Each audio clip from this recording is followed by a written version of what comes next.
दोस्तों रिसेंटली एक स्पेसक्राफ्ट जो चांद की तरफ जा रहा है, इसका नाम चांगा 6 मून मिशन है। और आप जानते हैं पाकिस्तान ने भी अपनी सैटेलाइट चांद की तरफ लॉन्च किया है। लेकिन उसके बारे में जानने के लिए हमें पाकिस्तान और चाइना के मून मिशन को जानना होगा।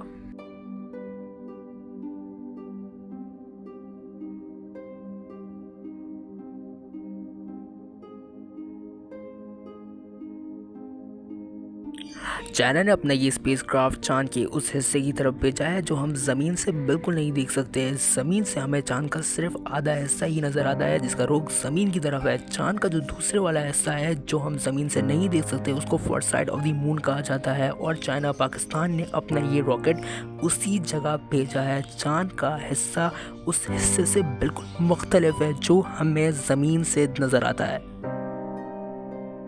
इस हिस्से का क्रक्स भी बिल्कुल थिक है, यहाँ की केमिकल ऑपोजिशन भी बिल्कुल डिफरेंट है। चाइना का ये स्पेसक्राफ्ट 8 मीटर तक लंबा है। ये पहले चांद के इधर उधर चक्कर लगाएगा और फिर उससे एक लैंडर चांद के उसी हिस्से पर लैंड करेगा। दोस्तों उसके बाद ये लैंडर चांद के उसी हिस्से में 6 फुट तक ड्रिलिंग करेगा और ये वहाँ से 2 किलोग्राम्स के सैंपल्स लेकर वापस ज़मीन पर आएगा। जैसा कि चांद के पत्थर, मिट्टी वगैरह और इनको ज़मीन पर वापस लाकर इन पर रिसर्च की जाएगी। इसमें तकरीबन 2 महीने भी लग सकते हैं। हो सकता है चांद के इस हिस्से में पानी और बर्फ़ मौजूद हो जिसका हमें पता ही ना हो। दोस्तों तभी ये मिशन हमारे लिए बहुत ज़्यादा इम्पॉर्टेंट है। चाइना का ये भी प्लान है कि ये 2030 तक चांद की तरफ एस्ट्रोनॉट्स भेजेगा और 2035 तक रशिया के साथ मिलकर चांद पर एक रिसर्च स्टेशन भी बनाएगा। दोस्तों इस वक्त चाइना और अमेरिका के बीच एक कंपटीशन चल रहा है। ये दोनों मुल्क चांद के साउथ पोल के हिस्से में एक बेस बनाना चाहते हैं। तभी इन दोनों मुल्कों के बीच में चांद पर रिसर्च करने का एक मुकाबला चल रहा है।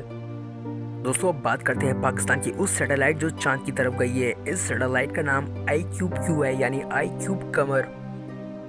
दोस्तों इसको पाकिस्तान की institute of space technology, space agency Sparco और चाइना की शंघाई यूनिवर्सिटी ने मिलकर बनाया है।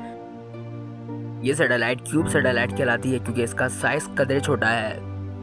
पाकिस्तान की यह सैटेलाइट चाइना के उसी स्पेसक्राफ्ट के अंदर मौजूद है जो चांद की तरफ गया है, जिसके बारे में मैंने आपको अभी बताया है। इस सैटेलाइट का वजन 7 किलोग्राम है और इसके अंदर 2 ऑप्टिकल कैमरास लगे हुए हैं। ये चांद के सरफेस की इमेजेस लेंगे, जिसकी वजह से पाकिस्तान के पास भी अपनी चांद की सैटेलाइट इमेजेस होंगी। ये सैटेलाइट चांद के इर्द गिर्द चक्कर लगाएगी बार। ये कई सालों की मेहनत है जिसका क्रेडिट हमें पाकिस्तानी साइंटिस्ट को देना होगा।